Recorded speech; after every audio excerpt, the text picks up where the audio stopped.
بسم اللہ الرحمن الرحیم۔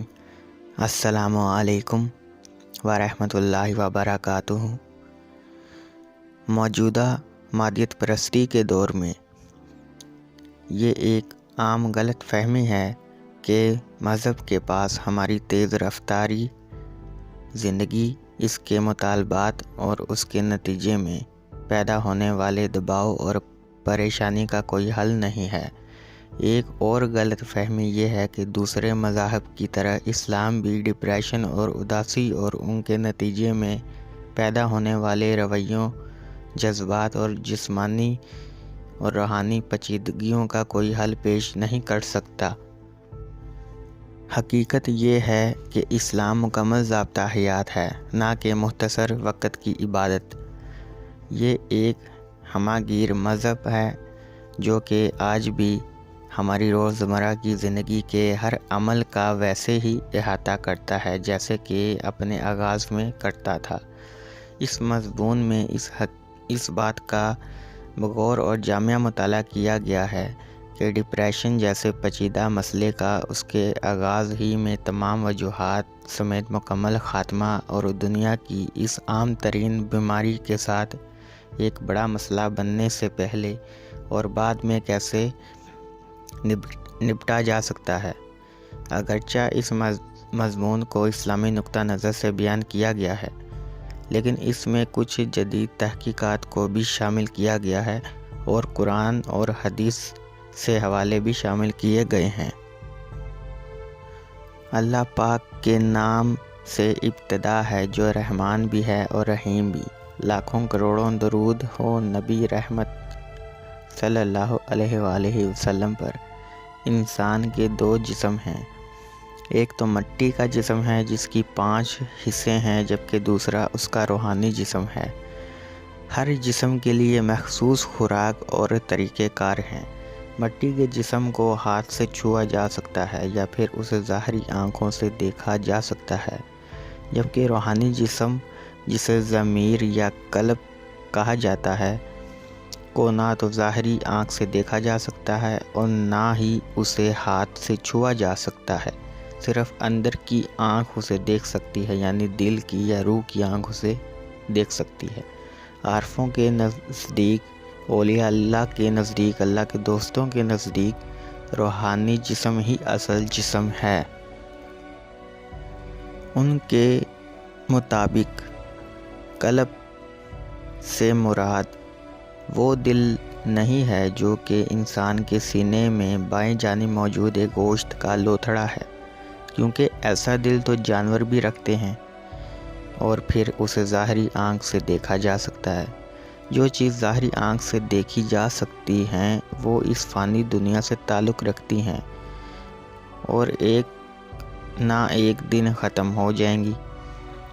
قلب اس کا فانی دنیا سے قطعی طور پر کوئی تعلق نہیں ہے۔ قلب کا اس لیے اس فانی دنیا سے تعلق نہیں ہے کیونکہ وہ اس دنیا کا ہے ہی نہیں، اور حقیقت یہ ہے کہ اس کا تعلق عالم غیب سے ہے۔ اور اگرچہ مٹی کے جسم کو موت ہے، قلب زندہ جاوید رہتا ہے۔ معرفت اور دیدار رب ذوالجلال اس کی صفات خاص ہیں۔ احکام نماز، سزا و جزا اور دنیا میں اچھی اور بری قسمت اسی حقیقی وجود کے لیے ہیں۔ ہماری اپنے روحانی وجود سے آگاہی معرفت حق کے لیے کلیدی حیثیت رکھتی ہیں۔ یہی ہمارے دین کی حقیقت ہے۔ جہاں تک انسانی سوچ کا تعلق ہے، عمومی تاثر یہی ہے کہ ہم دماغ سے سوچتے ہیں، لیکن حقیقت ہے یہ کہ سوچیں دل سے آتی ہیں۔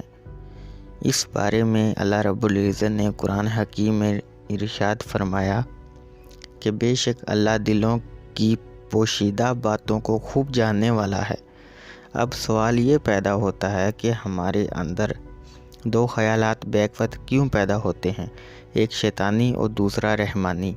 اصل میں جہاں تک دل میں خیالات کا تعلق ہے تو دو چیزیں بطور منبع کردار ادا کرتی ہیں، ایک قلب اور دوسرے نفس، اور یہ دونوں خیالات کو دماغ میں پہنچاتی ہیں تاکہ انہیں عملی جامہ پہنایا جا سکے۔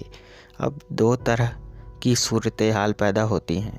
پہلی تو یہ کہ جب ذکر الہی کے باعث بندے کے وجود میں قلب برتری رکھتا ہے تو اس ذکر کی برکت سے شیطانی وسوسے بندے کو گھیر نہیں سکتے۔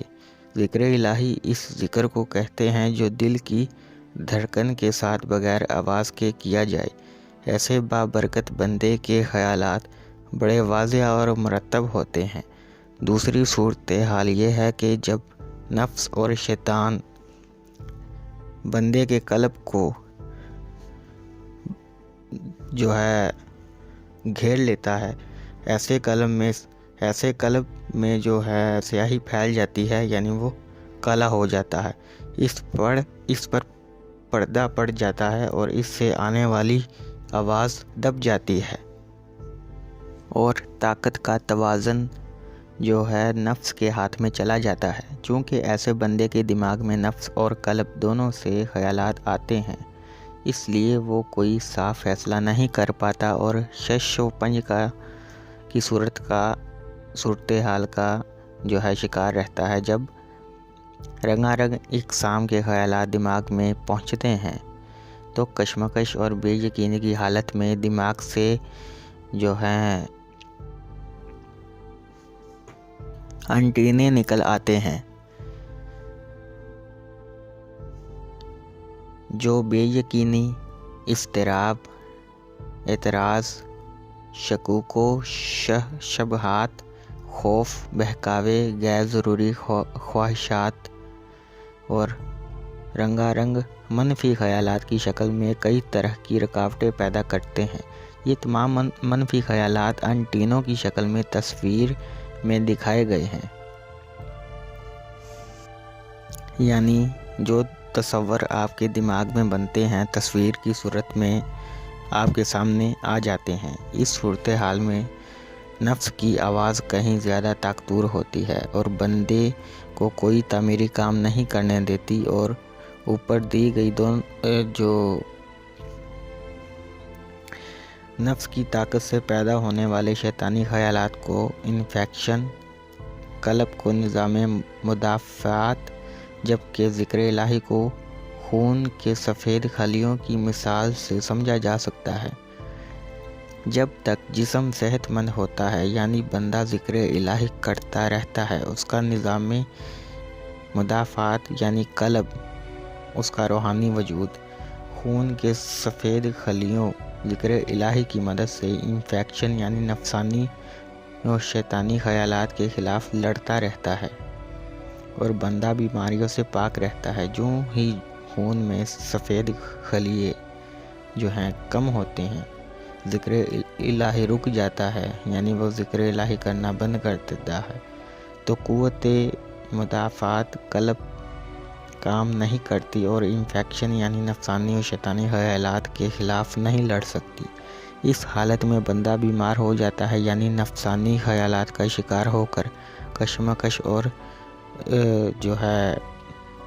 اس کا شکار ہو جاتا ہے، بھول بھلیوں میں کھو جاتا ہے، دکھ اور پریشانیوں سے بھر جاتا ہے، جو کہ ذہنی دباؤ اور ڈپریشن کا باعث بن جاتے ہیں۔ تو اس کی وجہ سے ایمان کی کمی، اضطراب، اعتراضات، شکوک و شبہات، خوف، بہکاوے، غصہ، بے جا خواہشیں، حسد، منفی رویے قلب پر تہ در تہ پردے ڈالتے چلے جاتے ہیں، اور انہی کے باعث قلب سیاہ ہو جاتا ہے، یعنی اس کا روحانی وجود وہ کمزور ترین ہو جاتا ہے۔ سیاہ قلب میں نہ تو کوئی روشنی داخل ہوتی ہے اور نہ ہی نکلتی ہے، اور نہ اس کی کوئی آواز دماغ تک پہنچ پاتی ہے، اور اسی وجہ سے دماغ کوئی حتمی فیصلہ نہیں کر پاتا، اور ساری صورتحال میں دل پر دباؤ پڑتا ہے۔ اکثر ایسے حالات ہی دل اور اس سے متعلقہ بیماریوں کا باعث بنتے ہیں۔ جب دماغ واضح فیصلہ نہیں کر پاتا تو بندہ دباؤ کا شکار ہوتا چلا جاتا ہے، اور یہ سب کچھ دل پر منفی اثر ڈالتا ہے۔ دماغ دل کو مزید خون کی سپلائی لانے کے سگنل دیتا ہے، اور دماغ کی طرف جو ہے بڑھتا ہوا خون کا دباؤ اس کے چکرانے کا باعث بنتا ہے۔ شدید صورتحال میں یہ ذہنی دباؤ، ڈپریشن، روزمرہ زندگی میں عدم دلچسپی، اداسی، ذہنی و جسمانی تھکاؤ، شوگر، بلڈ پریشر اور دل کی دوسری بیماریوں کا باعث بن سکتا ہے۔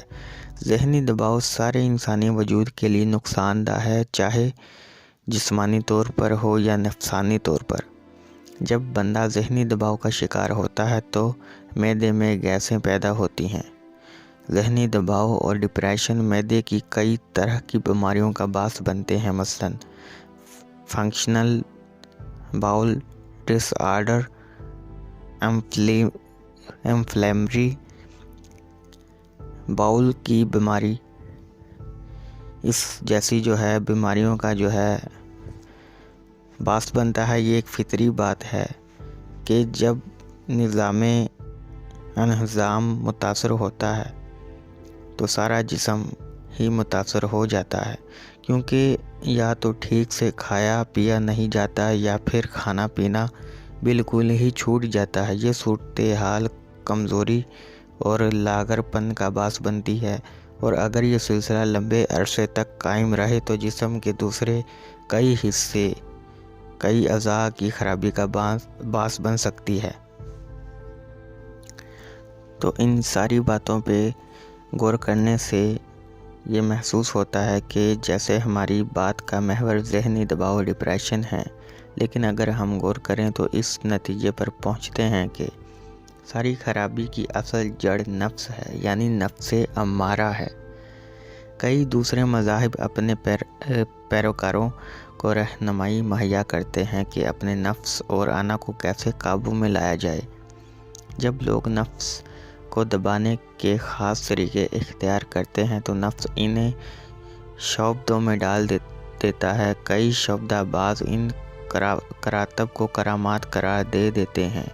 اسلام میں ان کراتب کو استدراج کہا گیا ہے۔ یہ وہ شعبدے بازیاں ہیں جو یا تو سفلیات سے متعلقہ لوگ دکھاتے ہیں یا پھر ایسے مسلمان دکھاتے ہیں جو شرعی اسلامی سے عاری ہوتے ہیں، جس کا شریعت سے کوئی تعلق نہیں ہوتا۔ دراصل یہ شعبدے بازیاں نفس اور شیطان کے جھانسے ہوتے ہیں کہ اس راہ پہ چلنے والا نفس کو قابو کرنے کے صحیح طریقہ کار سے دور رہے، اپنے روحانی سفر روک دے، ان کراتب کے ساتھ کرامات دکھاتا رہے اور غیر اللہ کے معاملات میں پھنسا رہے۔ اس کا نتیجہ یہ ہوتا ہے کہ بندہ اصل مقصد حیات یعنی اللہ رب العزت کی تلاش کو بھول جاتا ہے۔ وہ عجز و رقت قلب کی بجائے مبتلا تکبر ہو کر ورد و وظائف یا پھر ظاہری عبادات میں پھنس جاتا ہے، جس میں اس کا مقصد شریعت مطہرہ کی پابندی کم اور نفس کو مطمئن کرنے کے لیے، یعنی نفس امارہ کو مطمئن کرنے کے لیے خود کو دوسروں سے بہتر ثابت کرنا زیادہ ہوتا ہے، جو اس کا کام ہوتا ہے۔ بندہ عبادت کا اصل جو مقصود ہوتا ہے وہ اس کو بھول جاتا ہے، جو کہ رب تعالیٰ کی معرفت ہے، اس کی پہچان ہے، اس کا قرب، اس کا وصال ہے۔ کچھ سالک نفس کے ہاتھوں مجبور ہو کر کالے جادو وغیرہ کرنے کے چکر میں پھنس جاتے ہیں، جو کہ اسلام میں سختی سے حرام ہے اور ممنوع ہے۔ ایسے لوگ خود ہی اپنی مخالفت کرنے لگتے ہیں کہ انہوں نے روحانیت کا سفر شروع تو اللہ رب العزت کے حصول کے لیے کیا تھا، مگر آہستہ آہستہ وہ رجوعات خلق میں پھنس گئے اور انجانے میں نفس کی پیروی کرنے لگے۔ نفس اپنی گھٹیا ترین شکل میں نفس امارہ کہلاتا ہے، جس کا تعلق اس فانی دنیا سے ہے اور یہ عالم روحانیت میں نہیں پہنچ سکتا۔ بندے کو اس مقام سے آگے یعنی روحانیت کی دنیا میں پہنچنے کے لیے اپنے آپ کو نفس امارہ کی خواہشات سے پاک کرنا پڑتا ہے، اور یوں نفس امارہ نفس لوامہ، نفس ملہمہ اور نفس ملہمہ سے جو ہے نفس مطمئنہ میں بدل جاتا ہے۔ نفس مطمئنہ کی اعلیٰ ترین منزل پر پہنچنے کے لیے حق الیقین کا مقام حاصل کرنا پڑتا ہے، اور یہ صرف تب ہی حاصل ہو سکتا ہے جب ایک آدمی کو اس راہ کے واقف حال کی رہنمائی میسر ہو جو اس کو خود بھی اس راستے سے باسلامت ایمان گزار کر اور اس راہ کے نشیب و فراز سے بھی واقف اس کو کرا سکے اور خود بھی ہو، اور وہ کامل مرشد صحیح استاد کے زور پر ہو سکتا ہے جو اپنے مرید شاگرد کے ہاتھ میں اپنا ہاتھ تھما دیتا ہے، مگر اس مقام کے لیے یقین کامل شرط ہے۔ اللہ تعالیٰ کی کرم نوازی سے اس راہ کے کسی آشنا رہبر کے بغیر اس مشکل ترین کام کو کرنا ناممکن نہیں، کیونکہ انسان کے جسم میں نفس بادشاہ ہے اور شیطان اس کا وزیر ہے۔ یہ قلب کو پہنچ سے دور رکھتے ہیں اور روح بے جان ہو جاتی ہے۔ نفس امارہ بندے کو ماضی اور مستقبل میں پھنسائے رکھتا ہے تاکہ اس کا حال کسی نتیجے میں اپنی منزل تک نہ پہنچ سکے اور مثبت عمل سے خالی رہے۔ بندہ پریشان حال رہتا ہے، غیر ضروری منصوبے بناتا رہتا ہے اور مستقبل کی فکر میں لگا رہتا ہے، جبکہ اللہ رب العزت نے قرآن حکیم میں یہ واضح ارشاد فرمایا ہے سورۃ ہود میں، اور زمین میں کوئی جاندار چلنے پھرنے والا نہیں ہے مگر یہ کہ اس کا رزق اللہ کے ذمہ ہے۔ مزید فرمایا، اور وہ اسے ایسی جگہ سے رزق عطا فرماتا ہے جہاں سے اس کا گمان بھی نہیں ہوتا، اور جو شخص اللہ پر توکل کرتا ہے تو وہ اللہ اسے کافی ہو جاتا ہے۔ ایسے وقت میں شیطان نفس کے ساتھ مل کر بندے کو اللہ پر بھروسہ کرنے سے روکتا ہے۔ ایسی حالت میں بندہ وسیلے اور منزل کے فرق کو بھول جاتا ہے، اور بندہ اللہ رب العزت کی ذات اپنی منزل بنانے کی بجائے اپنے مقاصد کے حصول کے لیے وسیلہ بنا لیتا ہے۔ اسلام ہمیں سکھاتا ہے کہ مخلوق میں سے ہر شے اللہ رب العزت تک پہنچنے کے لیے وسیلہ ہے، اور ذات باری تعالیٰ ہماری زندگیوں کا واحد مقصود ہے۔ جب بندے کی تمام سوچیں اپنی ذات کے گرد گھومتی ہیں اور اس کا اللہ تعالیٰ کی ذات مبارک پر عقیدہ کمزور پڑنے لگتا ہے تو بندہ خود کو بے یار و مددگار سمجھنے لگتا ہے، اور اس مقام پر اس کا نفس شیطان کی مدد سے اس پر حاوی ہو جاتا ہے، جیسے کہ قرآن حکیم میں ارشاد ہے، مجھے قسم ہے کہ میں بھی ان افراد بنی آدم کو گمراہ کرنے کے لیے تیری سیدھی راہ پر ضرور بیٹھوں گا تاکہ بنی آدم کو حق سے ہٹا دوں۔ قرآن حکیم میں اللہ رب العزت نے ایک جگہ اور ارشاد فرمایا، اے ایمان والو، اللہ سے ڈرتے رہو اور اس کے حضور تک تقرب و رسائی کا وسیلہ تلاش کرو اور اس کی راہ میں جہاد کرو تاکہ تم فلاح پا جاؤ۔ وسیلہ یا واسطہ بہت اہم ہے، کیونکہ روحانیت کی راہ پر مشکلات پڑنے پر ایک رہنما یا استاد کی ضرورت پڑتی ہے۔ جیسے ایک ماہر استاد کے بغیر صرف کتابیں پڑھنے سے بندہ پائلٹ نہیں بن سکتا، ماہر امراض دل نہیں بن سکتا یا تیراک نہیں بن سکتا، اسی طرح محض کتابیں پڑھ لینے سے بندہ اپنے روحانی مقصد کو حاصل نہیں کر سکتا۔ جیسے دل کے مرض پر دانتوں کے ماہر کے پاس نہیں جایا جا سکتا، اسی طرح روحانی مسائل کا حل ایک مرشد کامل کے بغیر نہیں کیا جا سکتا، جو کہ سالک کو اسم الذات کے ذکر کے ساتھ تعلیم دیتا ہے۔ اسم الذات اللہ رب العزت کا ذاتی نام ہے، اور اس کے بارے میں اللہ رب العزت نے قرآن کریم میں فرمایا، جو لوگ ایمان لائے اور ان کے دل اللہ کے ذکر سے مطمئن ہوتے ہیں، جان لو کہ اللہ ہی کے ذکر سے دلوں کو اطمینان نصیب ہوتا ہے۔ ذکر کی اہمیت کے بارے میں رسول اللہ صلی اللہ علیہ وآلہ وسلم فرماتے ہیں، ہر چیز کے لیے سیکل صفائی کرنے والی چیز ہے، اور دل کی سیکل اس میں اللہ کا ذکر ہے۔ ذکر اللہ کیا ہے، اس کا ذکر بھی قرآن حکیم میں موجود ہے۔ تم اہل ذکر سے پوچھ لیا کرو اگر تم خود نہ جانتے ہو، سورۃ الانبیاء میں اللہ تعالیٰ نے فرمایا۔ اس کے بعد ایک کامل مرشد ہی کے نگاہ فیض کی جانب اشارہ کرتے ہوئے علامہ اقبال رحمۃ اللہ علیہ فرماتے ہیں،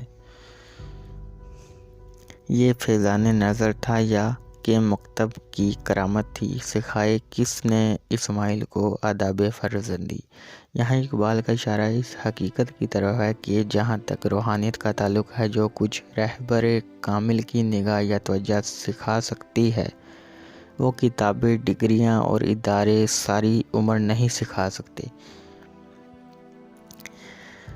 تو بھلا اللہ اسم اللہ ذات جس کا سینہ اسلام کے لیے کھول دیا ہو، تو وہ اپنے رب کی طرف سے نور پر فائز ہو جاتا ہے۔ اس کے برعکس پس ان لوگوں کے لیے ہلاکت ہے جن کے دل اللہ کے ذکر سے محروم اور سخت ہو گئے، یہی لوگ کھلی گمراہی میں ہیں۔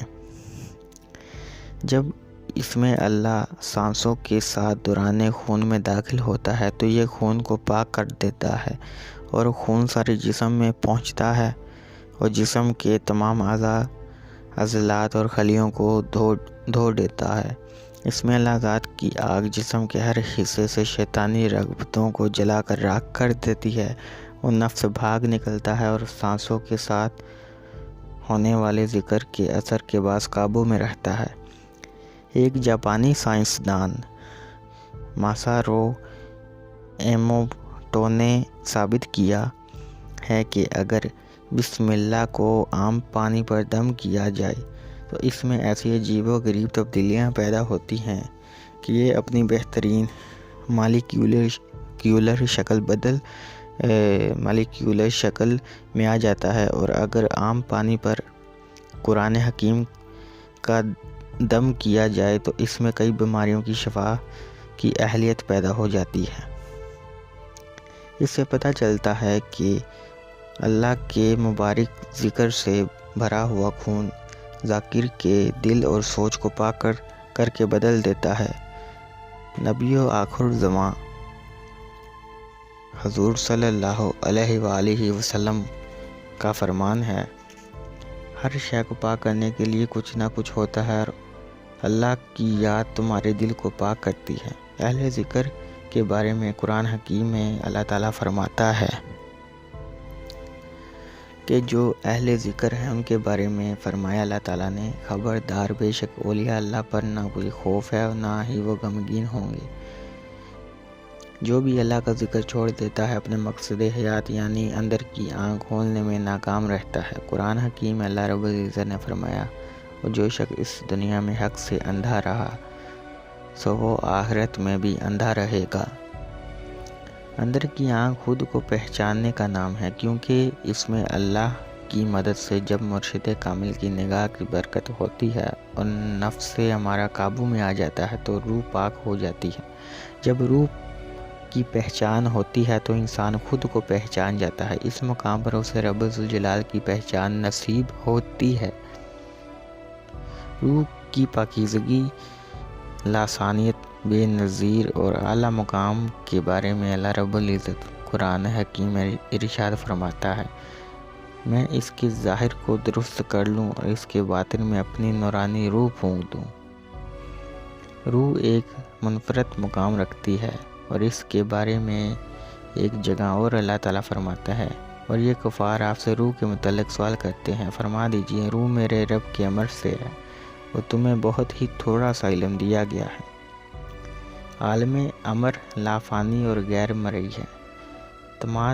تمام تر ریسرچ اور ٹیکنالوجی کے باوجود جدید سائنس زندگی کے کچھ عجوبے سمجھنے میں آج بھی ناکام ہے۔ انسانی دل بھی فطرت کا ایک ایسا ہی عجوبہ ہے۔ ڈاکٹر آر مور کا کہنا ہے کہ انسانی دل کا اپنا الگ نظام اعصاب ہے جو دماغ یا انسان کے مرکزی نظام اعصاب کی مدد لیے بغیر خود ہی چلتا ہے اور اطلاعات کو سمجھتا ہے وغیرہ۔ انسان کے دل میں خلیات کا ایک چھوٹا سا گروہ ایسے نوڈ ہے جو بجلی کی کرنٹ پیدا کرتا ہے، مگر سوال یہ پیدا ہوتا ہے کہ یہ کرنٹ شروع کیسے ہوتی ہے، اس کا منبع کیا ہے؟ اگر پاور کہیں اور سے بھیجی جاتی ہے تو اس کا منبع کیا ہے؟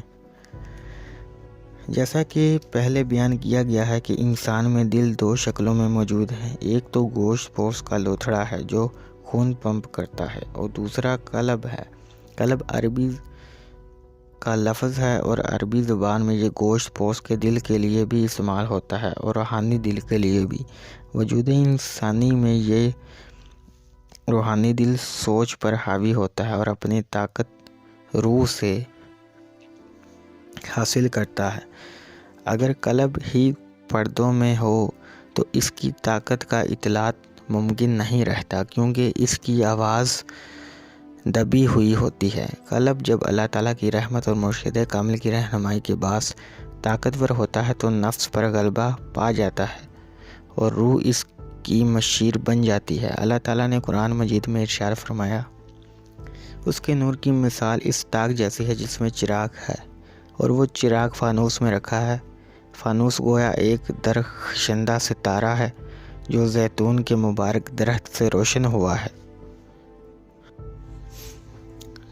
تو دوستو، یہاں غور کریے کہ قرآن حکیم فرقان حمید یہاں واضح اشارہ کر رہا ہے کہ انسان ہی کے اندر پاور کا منبع ہے جو روح سے حاصل ہوتی ہے، قلب سے منعکس ہوتی ہے اور یہ رب ذوالجلال کے نور سے آ رہی ہے۔ اس مقام پر پہنچ کر انسان خود کو پہچان کر اللہ رب العزت کی پہچان کر لیتا ہے۔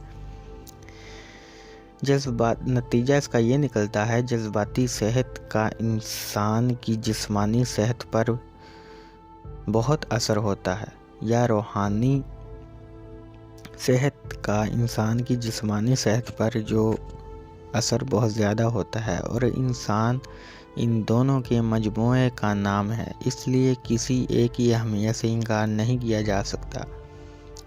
انسان ایک انتہائی پیچیدہ مخلوق ہے، اس کی جسمانی ساخت اور بیماریوں کو جاننا بذات خود ایک نہایت ہی دشوار کام ہے، اور اس کے ساتھ ساتھ ان کا روحانیت کے ساتھ ناطہ سمجھنا تو جوئے شیر لانے کے برابر ہے۔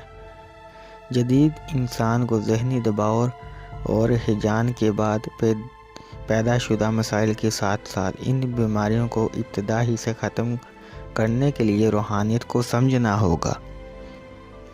تو ایک سقراط کا قول بھی ہے، سقراط کہتا ہے، آنکھوں کا علاج سر اور سر کا علاج جسم کے بغیر نہیں کیا جا سکتا، ایسے ہی جسم کا علاج روح کو مد نظر رکھے بغیر نہیں کیا جا سکتا۔ یہی وجہ ہے کہ یونانی معالج کئی بیماریوں کا حل نہ ڈھونڈ سکے کہ وہ سالم کے تصور سے بیگانہ رہے۔ رہبر کامل کی رہنمائی میں کیا ہوا؟ سانسوں کے ساتھ ذکر اللہ رب العزت پر پختہ ایمان جسم میں سے تمام شیطانی اثرات نکال دیتا ہے، چنانچہ جسم سے نفس ختم ہو جاتا ہے اور قلب و روح غلبہ پکڑتے ہیں، اور بندہ اپنی خوشیوں کو اللہ رب العزت کے حوالے کر کے ابدی سکون پا جاتا ہے، اور اس کے بعد ہی صحیح جسمانی اور ذہنی صحت نصیب ہوتی ہے۔ اس میں اللہ خون میں سانسوں کی آکسیجن کے ساتھ داخل ہوتا ہے، اور پھر یہ ذکر کی برکتوں سے لبریز خون جسم کے خلیات، عضلات اور اعضاء میں داخل ہوتا ہے، جو کہ جسم کے ہر حصے سے شیطانی اثرات نکال کر باہر پھینکتا ہے۔ بالآخر جسم ایک پاکیزہ روح اور قلب کے قابل ہو جاتا ہے۔ ملیشیا کی ایک یونیورسٹی میں ایک ریسرچ کے دوران یہ ثابت کیا گیا ہے کہ RCP یعنی کلچرل ریلیجیس سائیکو تھراپی سے ذہنی دباؤ کے شکار ایسے مسلمان جلد بہتر ہو جاتے ہیں جو پختہ ایمان رکھتے ہیں اللہ پر۔ ان کی ریسرچ نے ثابت کر دیا کہ جو اپنا ناطہ اللہ رب العزت کے ساتھ جوڑ لیتا ہے اسے دل کا سکون حاصل ہو جاتا ہے، اسے جسمانی اور روحانی صحت نصیب ہو جاتی ہے۔ وہ جسمانی طور پہ بھی اس کی جتنی بھی بیماریاں ہیں اسے وہ ٹھیک ہو جاتا ہے، اور روحانی جتنی بھی بیماریاں ہیں اسے وہ ٹھیک ہو جاتا ہے۔ اسی لیے اللہ تعالیٰ فرماتا ہے جان لو اللہ ہی کے ذکر سے دلوں کو اطمینان نصیب ہوتا ہے۔ تو دوستو ان تمام باتوں پر غور کریں اور پھر فیصلہ کریں کہ حقیقت کیا ہے، سچائی کیا ہے، صحت کہاں پہ ہے، صحت کیوں نہیں مل رہی، بیماریاں کہاں سے شروع ہوتی ہیں، کہاں پہ ختم ہوتی ہیں۔ تو یہ بندے کا جسم، اس کی روح، اس کی قلب و نفس کو سمجھے بغیر نہیں بندہ جان سکتا۔ تو اللہ تعالیٰ ہم سب کا حامی و ناصر ہو۔ وآخر دعوانا الحمدللہ رب العالمین۔ تو اس ویڈیو کو اپنے دوستوں میں شیئر کریں اور کمنٹس میں اپنے خیالات کا اظہار کریں۔ اس کے علاوہ کوئی بھی آپ کا سوال ہو تو آپ کمنٹس میں پوچھ سکتے ہیں۔ Thank you for watching.